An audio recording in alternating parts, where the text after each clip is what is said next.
Either you believe in Jewish genes, which is obscene, or you believe in Jewish sociology, which means that the Jewish child born in America knows that he has to try harder, and that he's committed to learning, and that being a victim and to blame other people won't help him.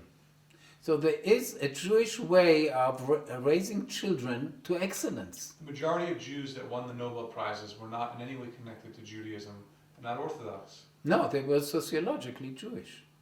Einstein and Marx and Freud. Could you imagine another people who produces in one generation three people who changed the language of all Western culture? What did that have to do with Judaism, though? Because they have many people said this before, they have the feeling of belonging and being strangers.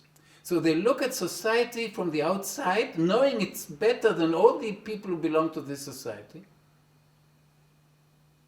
And they look at it from the outside. They are not servants of this culture. So they have this double view, which gives them a tremendous advantage of creativity.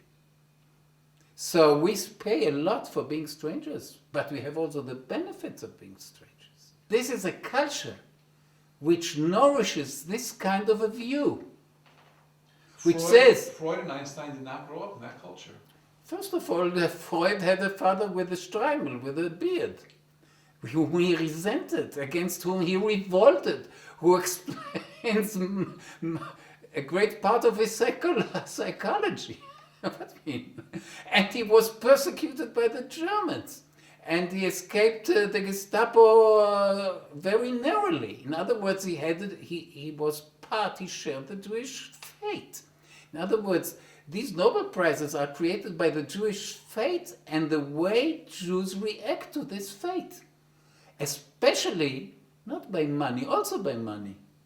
Because money gives us a certain amount of sovereignty. But more by intellect. In other words, the Jewish have a portable, treasure? Two portable treasures. One is money, currency, the other one is intellect. So you see a people devoted to survival on a very high level.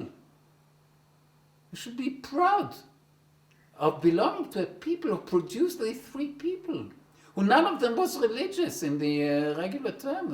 Three of them were anti-religious, or almost of them. Right? Now we are so happy that we start to get Israeli Nobel Prizes, which shows that in spite of the fact that we underwent a severe development of normalization, we still retain something of our intellectual uniqueness, hopefully.